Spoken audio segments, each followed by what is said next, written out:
Today, I'm going to show you how to can chili. It is so easy. Let's do it. When you're canning chili, it does not matter what recipe you use or what ingredients or what measurement. You can make any kind of chili however you want, and it always processes exactly the same. So just make whatever kind of chili you like. Today, I made this big pot of Cincinnati style chili. If you've never had it before, it is delicious. We use it in chili spaghetti and cheese coneys. So if you want to see that video, it's the last video that I posted on our YouTube channel. I'll also link it below. But anyway, this is what I'm going to be canning. So to start off, all we're going to do is fill our jars and leave an inch of headspace. And it used to be USDA recommended to sterilize your jars before pressure canning, but now they actually say you don't need to do that anymore. So I'm not sterilizing my jars or my lids beforehand. I'm just grabbing these jars. Now you do obviously have to make sure that your jars are clean, which mine are. So fill those jars, leave an inch of headspace.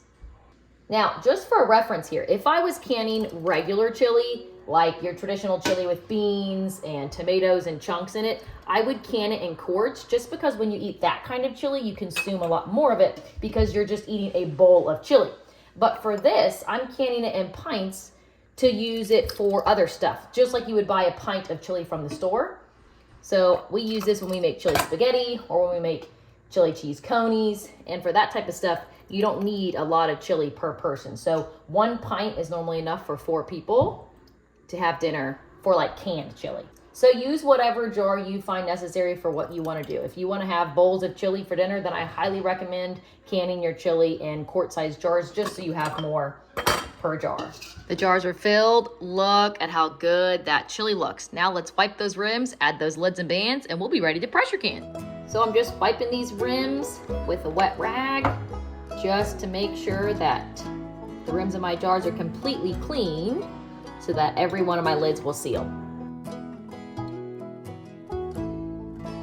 And just a reminder, when you're putting on your bands, you want to make sure you're just putting them on to fingertip tight. You don't ever want to tighten them all the way down, because then your lids will ripple and they won't seal. All of our lids and bands are on, so now we're ready to pressure can. I've got 12 jars total. 6 of them are regular mouth and 6 of them are wide mouth. So I've got the wide mouth in there, and I'm going to double stack these. So now putting that in, and then now I put my regular mouth jars in. Now I'm just putting that lid on. Make sure to follow your pressure canner's instructions. Mine requires venting, so I'm gonna heat up everything on the inside until steam starts coming out. We are now venting, see that steam? So I'm gonna set my timer for 10 minutes.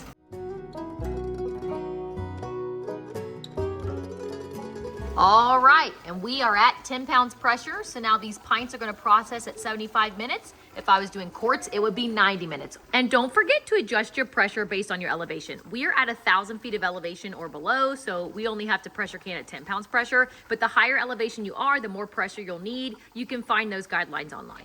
Timer's up. I went ahead and turned the heat off. You can see that my pressure is starting to come down. I'm not gonna touch it or do anything to it. I'm just gonna let the pressure go down naturally. Once the pressure's down to 0, I'll take my weight off, take my lid off, and take my jars out. And it's done. Isn't it amazing how fast and easy it is to can chili? This is something that is amazing to have on hand in my canning pantry for whenever I don't have time to cook dinner. I can just pull one of these out and bam, dinner is done. And whenever I can anything that has store-bought ingredients, people always want a price breakdown. So here it is. The tomato paste and the packets of seasoning from the store all together for all of this cost less than $10. And then of course the deer meat in the water was free because we hunt and process our own meat here on the farm. Now, if I were to go to the store and buy a can like what you see here, this is identical to what I've canned. It's $5.74 in the store. I made 12 jars. You multiply that by 12, it's $68.88. So I made 12 jars of this for less than $10, and it would have cost me almost $70 from the store. Plus mine is way healthier. So it's always worth it to can at home, even if sometimes you're using store-bought ingredients. As always, let me know if you have any questions down in the comments below. Otherwise, happy homesteading and happy canning.